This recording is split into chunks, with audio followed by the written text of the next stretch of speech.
6월 16일 주간지수 일정입니다. 주간 동안에 뭐 특별한 이슈는 나오지 않았고 금투세 관련된 내용들이 좀 추가가 되었습니다. 근데 국책 은행들이 금투세를 6개월 정도 시행을 앞두고 현재 서버 전산화 작업을 준비하고 있다는 것들, 최근에 이 홈택스랑 그리고 이 금융 서비스 이 증권 시스템 쪽에 이 금투세 관련된 이 메뉴가 올라오게 되면서 투자자들의 공분이 많이 일어났는데, 자, 우선은 청원이 6만 명이 돌파했기 때문에 6월 달에 국회가 이제 개장하고 좀 더 봐야 될 필요가 있을 것 같다. 다만 지금 야당 쪽에서는 추가적으로 금투세 관련된 발언들이 나오고 있지 않죠. 어느 정도 시장의 충격을 좀 간을 보고 있는 게 아닌가라고 좀 생각이 되고요. 그리고 공매도 같은 경우에는 내년 3월 31일까지 공매도가 연장이 되고 4월부터는 공매도가 재개가 된다. 그리고 공매도 관련돼 가지고 공매도 전산화 그리고 법량이 굉장히 강화되었기 때문에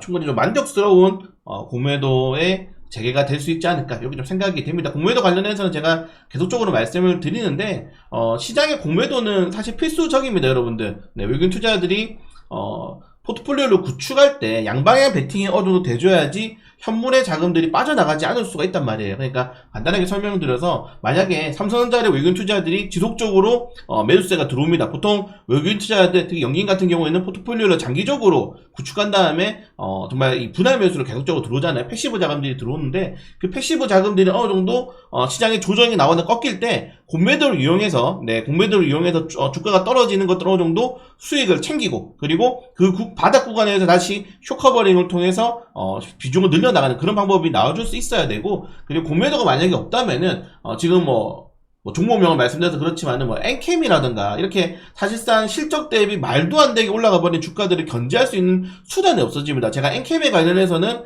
예전에 하이드로리튬, 텐베거가 나온 전환사채 세력들이 지금 이거를 계속적으로 의도적으로 끌어올리고 있다고 영상도 말씀드렸는데, 그 종목들이 실적에 대비해서 주가가 지금 엄청나게 높은 주가잖아요. 근데 그런 것들을 견제할 수단이 없어요. 그렇게 되면 오히려 시장에서 괴리율이 더 높아질 수밖에 없기 때문에 어느 정도 공매도는 필요하다. 다만 우리가 필요했던 게 전산화라든가 불법 공매도 했을 때 강력한 이 제재가 어느 정도 개선이 되었기 때문에 나쁘지 않을 거라고 생각이 됩니다. 다음 주에도 시장은 금리 인하에 대한 기대감들과 과연 어떤 테마가 수단매가 나올 것이 가장 중요하다. 어차피 지금 외국인 투자자들 같은 경우에는 반도체만 사고 있거든요. 그러면 결국에는 외국인 투자자들을 제외한 그 짧은 이 수급들로 시장을 끌어올 수 있는 업종과 테마를 구해야 되는데, 여러분들 최근에 왜 화장품과 식료품이 강세가 나왔다고 생각하십니까? 요거 좀 보시면 말씀드릴게요. 자, 일단은 우리나라 같은 경우는 수출로 먹고 사는 국가죠. 근데 중소기업들 1분기 10대 수출 품목이 1위가 화장품이었습니다.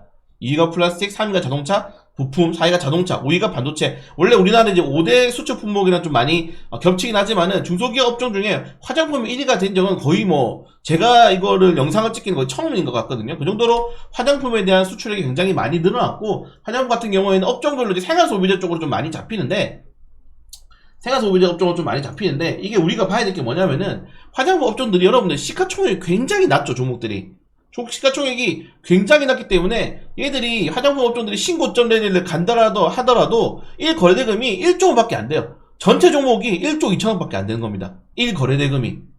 화장품 관련 테마주들은 약간의 수급만 좀 들어준다면 추가적인 타격이 충분히 나올 수 있는 구간대가 이제 만들어졌다. 왜? 여전히 바닥이니까. 화장품 관련 테마는 더 갈 가능성이 매우 높아요.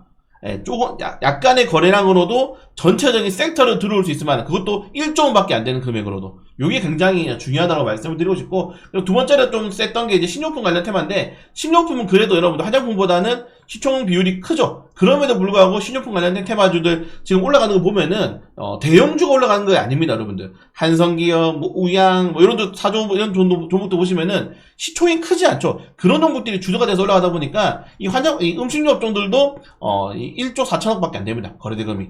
그러니까 지금 음식료 같은 경우에는 거의 연고점 구간대까지 주가가 많이 다 올랐지만은, 화장품 같은 경우에는 거의 6년 이상의 이 하락이 나온 상황에서 1조의 정도 거래대금만 있으면 주가를 더 올릴 수 있어요. 더 치게 올릴 수 있고, 아직 바닥 구간이에요. 이런 것들 때문에 아마 화장품 관련 테마라든가 식료품 관련 테마가 추가적인 타격이 나올 확률이 조금 더 높다. 여러분들 1조가 어느 정도 거래대금이라면은, 자, 우리 지난주 금요일날 거래대금 상위 종목입니다. 삼성전자가 1조 8천억이 터졌고요. 그리드 위즈가 1조 5천억이 터졌어요. 그러니까 삼성전자의 절반도 거의 그냥 7, 80% 되는 거래대금으로 전체 업종들을 이렇게 끌어올릴 수 있을 만한 게 이 유통 물량이 작은 업종들의 장점이란 겁니다. 그래서 화장품 관련 테마라든가 신용 관련 테마는 작은 금액으로 주가를 끌어올릴 수 있기 때문에 조금 더 움직일 가능성이 높다라고 보고 있고, 지금 주도주도 없는 상황이잖아요. 이런 거 체크하시면 될 것 같고, 그리고 어차피 뭐 다음 주까지 연준의 금리나 기대감들이 계속 시장에 나올 건데, 뭐 지금 분위기는 나쁘지 않습니다. 9월 금리 인하 확률이 거의 뭐 한 68%까지 올라갔죠. 68%까지 올라갔기 때문에 뭐 나쁘지 않은 상황으로 보고 있다.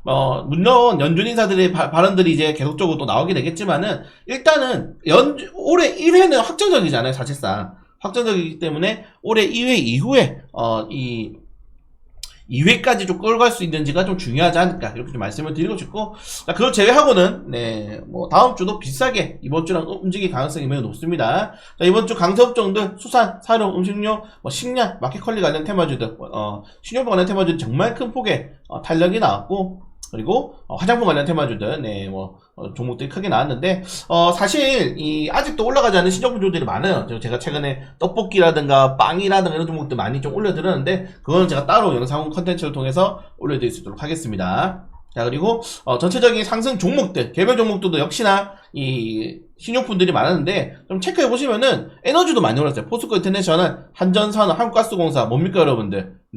이 영일만 관련 테마, 그리고 전력망 관련 테마도 아직은 살아있다, 이렇게 좀 말씀을 다시 한번 더 드리고 싶고요. 그리고 코스닥 같은 경우에는, 자, 물론 보시면은 코스닥 같은 경우에는 S&D를 제외하고는 막 그렇게 튀어버린 종목들이 많지는 않아요. 오히려 카티스, 엔시스, CNH 이런 종목들, 풍원정밀 이렇게 특별한 재료가 없이 올라간 종목들이 더 많습니다. 그래서 테마주의 랠리가 조금씩 무너지고 있으면서 다른 테마로의 자금 순환도 좀 체크해봐야 될 필요가 있을 것 같다. 최근에 전력 설비가 많이 떨어졌기 때문에 전력 설비 관련 테마주들도 좀 지켜볼 필요가 있을 것 같습니다. 그리고 월요일부터 뭐 증시 일정이 빡빡하진 않아요. 이번 주에도 공모 청약이랑 신규 상장 종목들이 많기 때문에 그런 종목들을 공략해보면 될 것 같고요. 그리고 화요일 같은 경우도 뭐 큰 일정이 많이 없이, 의사 총파업 일정이 있는데 이거 좀 보도록 하겠습니다. 그리고 하이지아나의 공모 청약이 있고요. 그리고 수요일에는 미국이 준틴스데이, 노예제도 폐지 기념 휴장으로 미국 증시는 휴장이 되고, 뭐 큰 이슈는 없습니다. 이번 주는 뭐 경제 일정 발표가 목요일 정도밖에 없기 때문에 어느 정도 좀 잘 체크해볼 필요가 있을 것 같다. 그래서 뭐 쉬어가는 시장이 될 수도 있고, 워낙에 증시가 순환매가 빠르게 회전이 나왔기 때문에 제가 생각하기에는 이번 주는 어느 정도 좀 보수적으로 대응하는 것도 나쁘지 않을 것 같아요. 왜냐면 아까 위에 말씀드린 것처럼 다 고점이야 지금. 주가 자체들이 거의 연중으로 다 고점 대비 거의 2년 내 최고점 구간에 주가가 향하고 있기 때문에 요거에서 다음으로 올라갈 수 있는 종목들을 봐야 되는데, 좀 특별한 게 하나 있죠 여러분들. 이번 주 5거래일 동안에 상승 테마 업종인데, 여기 보시면은 운수장비 종목들이 좀 많이 올랐습니다. 제가 최근에 에세, 서현이와 화신 요 관련 테마 좀 말씀드렸는데, 운수장비 업종들이 좀 치고 올라오고 있다는 점들, 바닥 구간에서 이런 것들은 시장에서 좀 나쁘지 않게 확인해 볼 필요가 있을 것 같다. 그래서 자동차 부품 관련 테마주도 2분기 실적 발표를 앞두고 좀 크게 반등 나올 수 있다는 점들까지만 체크하시면 될 것 같습니다. 그래서 뭐 지난주는 거의 완벽했다고 말씀을 드리고 싶고, 그리고 업종들의 수단매가 좀 빠르죠. 빠른 상황에서도 결국에는 시총이 작고 주도주가 있는 코스피 종목들이 오르면 코스닥이 따라 올라갈 수 있는 업종들이 그래도 지금은 식료품, 화장품 테마죠. 그리고 전력 설비 정도 테마 움직일 수 있기 때문에 이 정도 관련 테마로 보면서 계속적으로 뉴스에서 체크해야 될 필요가 있을 것 같습니다. 그걸 제외하고는 사실은 여러분들 이 다음 주는 좀 큰 일정 이슈가 없기 때문에 보수적으로 좀 시장 보면서 대응해 볼 수 있도록 하겠습니다.